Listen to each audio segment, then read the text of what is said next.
ሰላም ሰላም እንዴት ናችሁ? የደስ ወልድ ቤተሰቦች እኔ እግዚአብሔር ይመስገን ደህና ነኝ። በያላችሁበት ሰላማችሁ ይብዛ።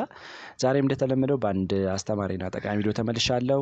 በዚህ ቪዲዮ ለእናንተ ልነግራችሁ የፈለግኩት የፍየል ስጋ ምን አይነት የጤና ጥቅሞችን ለሰውነታችን ይሰጣል የሚለውን ለእናንተ አብራርቼ እነግራችኋለሁ ማለት ነው። ከዛ በፊት ግን ለቻናሉ አዲስ ሆናችሁ ሳብስክራይብ ያደረጋችሁ ቪዲዮን ጀምሩ። ሌሎች ቪዲዮ ስለቅም ለእናንተ እንዲደርሳችሁ የደወል ምልክቱን መጫን አትርሱ። ነባር ቤተሰቦችም የዩቲዩብ አልጎሪዝም ለብዙዎች እንዲያደርስ ላይክ እና ሼር ማድረጋችሁን አትርሱ። አብራችሁን ቆዩ። ወደ ዋና ሀሳቤ ስገባ እንግዲህ የፍየል ስጋ በውስጡ በያዛቸው ንጥረ ነገሮች ተመራጭ የሆነ የምግብ አይነት ነው። በተለይ ደግሞ ብዙ ንጥረ ነገሮችን ስለያዘ ለሴሎቻችን ትልቅ በረከትን ይለግሳል ተብሎ ይታሰባል። በተለይ ደግሞ በያዘው እንደ ፕሮቲን፣ አይረን፣ ቫይታሚን ቢ12፣ ቫይታሚን ቢ3፣ ዚንክ፣ ፖታሲየም እና ደግሞ ጠቃሚ የሆኑ ፋቶችን እንደ ኦሜጋ 3 ፋቲ አሲድ፣ አንሳቹሬትድ ፋቲ አሲድ የመሳሰሉ ጠቃሚ የሆኑ ቅባቶችን ስለያዘ ለሴሎቻችን ትልቅ በረከትን ይሰጣል ማለት ነው። በተለይ ደግሞ ኢንፍላሜሽን ብግነት እንዳይከሰት ደም ስሮች ላይ ሊከሰት የሚችለውን ፕላክ ወይም ደግሞ ልማም በመቀነስ እንዲሁም ደግሞ አጠቃላይ የደም ውስጥ የስኳር መጠን እንዲረጋጋ በማድረግ ተመራጭ የሆነ የስጋ አይነት ነው ማለት ነው። ዛሬ እንግዲህ ወደ 10 የሚደርሱ የፍየል ስጋ የጤና ጥቅሞች ምን ናቸው የሚለው ለእናንተ ዝርዝር አድርጌ እነግራችኋለሁ ማለት ነው። እስከ መጨረሻው ቪዲዮን ለማየት ሞክሩ። አንደኛ ለልባችን ጤንነት በጣም ተመራጭ የሆነ የስጋ አይነት ነው ማለት ነው። ምክንያቱም ከሌሎች ስጋዎች ጋር ሲነጻጸር ለምሳሌ ሌሎች ሬድሚቶች እንደ የከብት ስጋ፣ የበግ ስጋና የአሳማ ስጋ ጋር ሲነጻጸር ዝቅተኛ የሆነ ጠቃሚ ያልሆነ ኮሌስትሮል ነው ይዟል ማለት ነው። እንዲሁም ደግሞ ከፍተኛ የሆነ ጠቃሚ የሆነ ኮሌስትሮል ይዟል ማለት ነው። ስለዚህ ከሌሎች የስጋ አይነት ጋር ሲነጻጸር አጠቃላይ የካርዲዮቫስኩላር ኢንቴግሪቲን ሪስክ ይቀንሳል ተብሎ ይታሰባል ማለት ነው። ወይም ደግሞ ካርዲዮቫስኩላር ላይ ያለውን ሪስክ በማስተካከል ከሌሎች የስጋ አይነቶች ጋር ሲነጻጸር የተሻለ ነው ማለት ነው። ምክንያቱም ቅድም እንዳልነው ጠቃሚ ያልሆነ ኮሌስትሮሉ በጣም ዝቅተኛ ነው። ጠቃሚ የሆነው ቅባት ደግሞ በጣም ከፍ ያለ ስለሆነ ከሌሎች የስጋ አይነት ጋር ሲነጻጸር ለልባችን ጤንነት ተመራጭ ነው ማለት ነው። ሌላው ደግሞ ዚንክን ይዟል። ዚንክ ደግሞ የበሽታ የመከላከል አቅማችን በማጠንከር ልብ ላይ ሊከሰት የሚችለው ችግር ይከላከላል። ሌላው ደግሞ ፖታሲየምን ይዟል በውስጡ ማለት ነው። ፖታሲየም ደግሞ ደም ውስጥ በተለይ ደግሞ የግፊት መጠናችን ሬጉሌት በማድረግ አጠቃላይ የነርቭና ማስል ሴላችን ሀርት ላይ ያሉ በደንብ ስራቸውን እንዲሰሩ በማድረግ ትልቅ ሚና አለው ማለት ነው። እዚህ በተጨማሪ ፍሉድን ባላንስ በማድረግ ፖታሲየም አሪፍ ነው ማለት ነው። ምክንያቱም ከፍተኛ የሆነ የጨው መጠን ካለ፣ ከፍተኛ የሆነ የፈሳሽ መጠን ሰውነታችን ውስጥ ካለ እሱን በማረጋጋትና ባላንስ በማድረግ ተመራጭ የሆነ የማዕድናት አይነት ነው ማለት ነው። ከዚህ በተጨማሪ አጠቃላይ ለነርቭ ሲግናላችን ሜንቴን እንዲያደርግም ፖታሲየም ተመራጭ ነው ማለት ነው። ስለዚህ ፖታሲየም ስለያዘ በጣም አሪፍ ነው ማለት ነው። ከዚህ በተጨማሪ የፍየል ስጋ እንግዲህ በኦሜጋ 3 ፋቲ አሲድ የበለጸገ ነው። በኦሜጋ 3 ፋቲ አሲድ መበልጸጉ ደግሞ አጠቃላይ ደም ስር ላይ ሊከሰት የሚችለውን ኢንፍላሜሽን ወይም ብግነት በመቀነስ የደም ስሮቻችን ጠንካራ እንዲሆኑ ሪላክስ እንዲያደርጉና እንዲለጠጡ በማድረግ የልብ በሽታ እንዳይከሰት ያደርጋል ማለት ነው። እንደ አጠቃላይ ዝቅተኛ የሆነ ሳቹሬትድ ፋት ስላለው፣ ዝቅተኛ የሆነ ኮሌስትሮል ስላለው እና ከፍተኛ የሆነ የፖታሲየም መጠን ስላለው የፍየል ስጋ አጠቃላይ ለልባችን ጤንነት ተመራጭ የሆነ የስጋ አይነት ነው ማለት ነው። ሁለተኛ ደም ውስጥ ያለውን የስኳር መጠን በማረጋጋት ለታይፕ 2 ወይም ደግሞ አይነቱ የስኳር በሽታ እንዳንጋለጥ ያደርጋል ማለት ነው። ምክንያቱም ቅድም እንዳልነው ዝቅተኛ የሆነ ጠቃሚ ያልሆነ ኮሌስትሮልን ይዟል። እንዲሁም ደግሞ በአንቲኦክሲዳንቶች የበለጸገ ነው። እንደ ሲሊኒየም አይነት የበለጸገ ስለሆነ ደም ውስጥ ያለው የስኳር መጠን እንዲረጋጋ ያደርጋል። ከዚህ በተጨማሪ ደግሞ ወደ 24 የሚደርሱ ጠንካራ የሆኑ አሚኖ አሲዶችን ይዟል ማለት ነው የፍየል ስጋ። ስለዚህ ደም ውስጥ ያለው የስኳር መጠን እንዲረጋጋ በማድረግ በጣም ተመራጭ ነው ማለት ነው። ሌላው ደግሞ ኦሜጋ 3 ፋቲ አሲድም አለ ማለት ነው። ብዙ ጊዜ ይሄ ጠቃሚ ኦይል ሰውነታችን ውስጥ መገኘት አጠቃላይ የኢንሱሊን ሴንሲቲቪቲን በማጠንከር ደም ውስጥ ያለው የስኳር መጠን እንዲረጋጋ ያደርጋል ማለት ነው። ሶስተኛ ለሜታቦሊዝም በጣም ተመራጭ ነው ማለት ነው። ለምሳሌ በውስጡ እንደ ኒያሲን ወይም ደግሞ ቫይታሚን ቢ3 አይነት ጠቃሚ የሆኑ ቫይታሚኖችን ይዟል። እነዚህ ደግሞ አጠቃላይ ኢነርጂ ሜታቦሊዝም በጣም ተመራጭ ናቸው ማለት ነው። በተለይ ደግሞ እነዚህ ማክሮ ኒውትሪየንቶች ወይም ደግሞ ላርጅ ሞሌኪሎች ወደ ስሞለር ዩኒት እንዲቀየሩ በማድረግ እና እንዲፈጩ በማድረግ በጣም ተመራጭ ነው ማለት ነው። በተጨማሪ ግን ሜታቦሊዝም ግን እንደ ዳይጀሽን ያሉ ነገሮችን አብረው ስለሚጨምር በጣም ተመራጭ የሆነ የስጋ አይነት ነው ማለት ነው። አራተኛ የበሽታ የመከላከል አቅማችን በማጠንከር ወይም ደግሞ ኢሚኒቲያችን በውስጥ በማድረግም ተመራጭ የሆነ የምግብ አይነት ነው ማለት ነው። ምክንያቱም በውስጡ እንደ ዚንክ እና ሲሊኒየም የመሳሰሉ ጠንካራ የሆኑ ውህዶችን ይዟል። እነዚህ ደግሞ ዚንክ የበሽታ የመከላከል አቅማችን በማጠንከር በሽታ እንዳይዘን በማድረግ እና አጠቃላይ ለሴሎች ስርዓት እንዳይዛቡ በማድረግ ትልቅ ሚና አለው። ሲሊኒየም ደግሞ እንደ አንቲኦክሲዳንት ኢፌክት አለው ማለት ነው። በተለይ ደግሞ ይሄ ጸረ ሙቀታማ ኬሚካል ብለን የምንጠራው ኢንፍላሜሽን እንዳይከሰት ብግነት እንዳይኖርና የዲኤንኤ ቼንጅ እንዳይኖር በመከላከል አጠቃላይ የበሽታ የመከላከል አቅማችን በማጠንከር ለተለያዩ በሽታዎች ለምሳሌ እንደ ክሮኒክ ዲስኦርደር አይነት እንደ ካንሰር ተላላፊ ያልሆኑ በሽታዎች እንዳንጠቃ ይከላከልናል ማለት ነው። ከዚህ በተጨማሪ በተለይ ደግሞ ወደ የፍየል ስጋ እንግዲህ ሙሉ የሆነ ፕሮቲን ይዟል ወይም ደግሞ ኮምፕሌት ብለን የምንጠራው ፕሮቲን ይዟል። ወደ 24 አሚኖ አሲዶችን ይዟል። ይሄ ደግሞ ማስላችን ቢውልድ በማድረግ ሴሎቻችን ሪፔር በማድረግ ለበሽታ እንዳንጠቃ ይከላከላል ማለት ነው።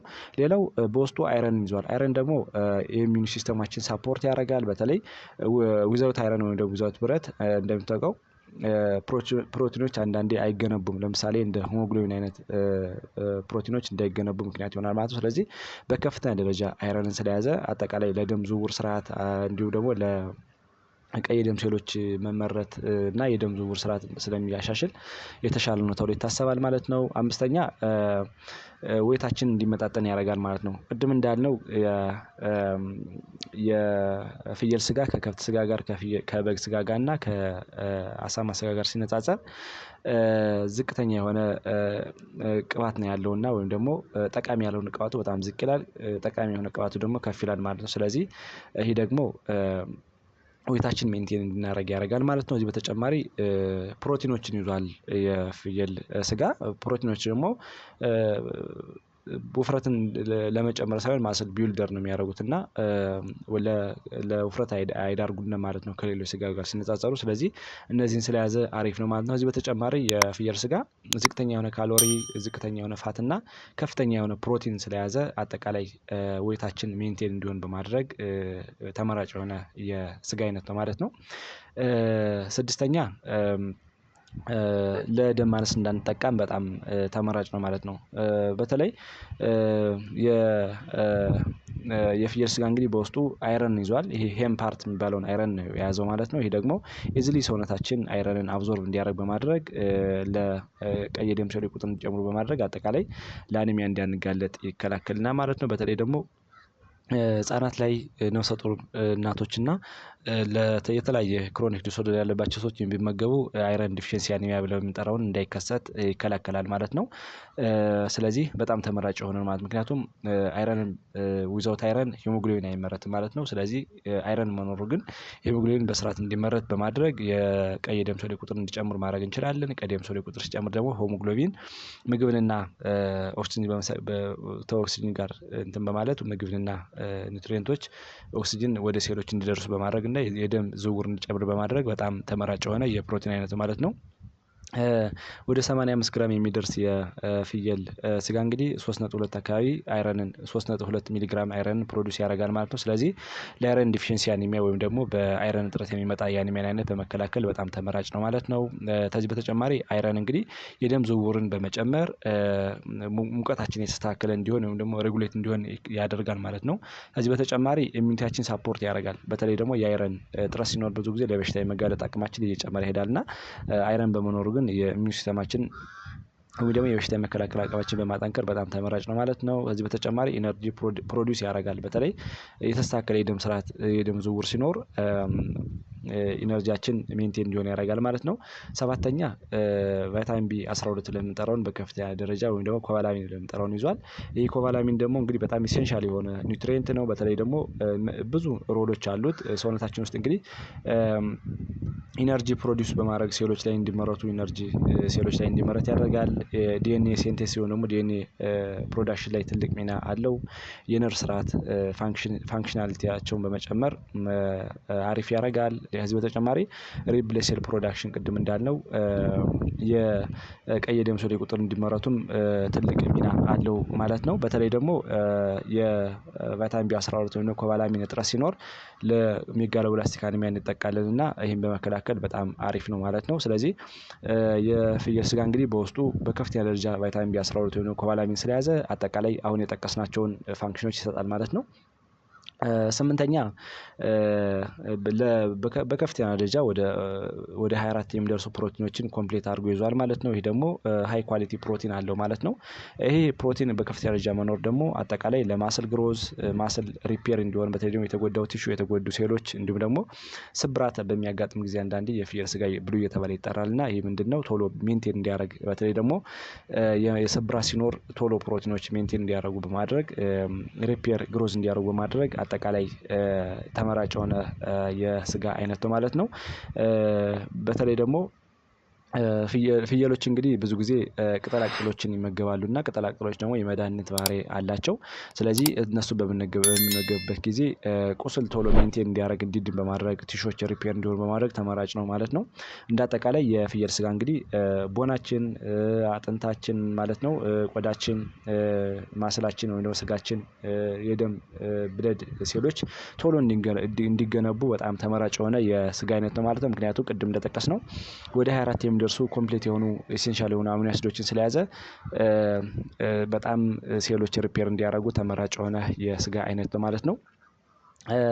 ዘጠነኛ ዝቅተኛ የሆነ ኮሌስትሮል አለው። ቅድም እንደጠቀስነው የፍየል ስጋ እንግዲህ ከሌሎች ስጋ ጋር ሲነጻጸር በተለይ ደግሞ ከከብት ስጋ ከበግ ስጋ እና ከአሳማ ስጋ ጋር ሲነጻጸር እንግዲህ ዝቅተኛ የሆነ ጠቃሚ ያልሆነ ኮሌስትሮል ይዟል እንዲሁም ደግሞ ከፍተኛ የሆነ ጠቃሚ የሆነ ኮሌስትሮል ይዟል ማለት ነው። ይሄ ደግሞ ለሴሎቻችን በጣም አሪፍ ነው ማለት ነው። በተለይ ደግሞ ደም ስር ላይ እንዲሁም ልብ ላይ እና አጠቃላይ ካርዲዮቫስኩላር ላይ ትልቅ ሚና አለው ማለት ነው። ወደ 85 ግራም አካባቢ የሚደርስ የፍየል ስጋ 63 ሚሊ ግራም አካባቢ ኮሌስትሮል አለው ማለት ነው። ስለዚህ ከሌሎች የስጋ አይነቶች ጋር ሲነጻጸር ዝቅተኛ የሆነ የኮሌስትሮል ኮንቴንት ወይም ደግሞ ጠቃሚ ያልሆነ የኮሌስትሮል ኮንቴንት አለው ማለት ነው። ይሄ ደግሞ ለሰውነታችን ምን ያህል አስፈላጊ እንደሆነ ይታወቃል ማለት ነው። በተለይ ውፍረት እንዳይከሰት በማድረግ ደም ስር ላይ ልማም እንዳይፈጠር ፕለክ እንዳይፈጠር በማድረግ እንዲሁም ደግሞ አሁን እንደጠቀስነው የልብ ሴሎች የልብ ጡንቻዎች በኮሌስትሮል እንዳይሞሉ በማድረግ ትልቅ ሚና አለው ማለት ነው። ስለዚህ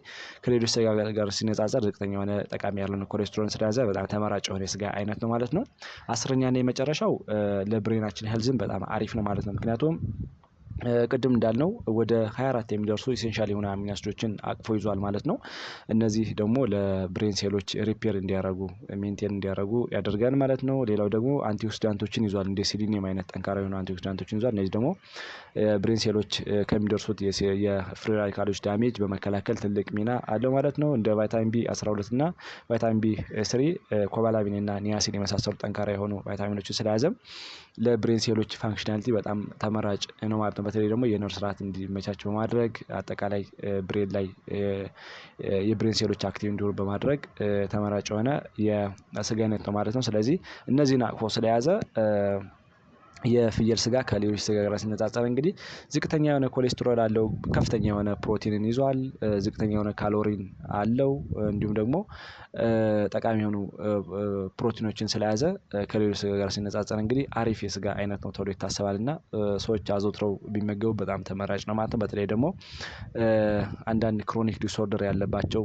ሰዎች እንዲሁም ደግሞ ስብራት በሚያጋጥምባቸው ስብራት ሲያጋጥም ይሄንን ቢመገቡት የደም ስርን ፕለክ እንዳይፈጠር በማድረግ የልብ ስርዓትን ጤንነት አጠቃላይ የደም ዝውውርን ጤንነት በመጠበቅ ብሬን ፋንክሽናሊቲን በማስተካከል ተመራጭ የሆነ የስጋ አይነት ስለሆነ ሰዎች አዘውትረው ቢጠቀሙት ይጠቀሙበታል ማለት ነው። ዛሬ እንግዲህ ስለ ፍየል ስጋ አሪፍ ግንዛቤ አግኝታችኋል ብዬ አስባለሁ።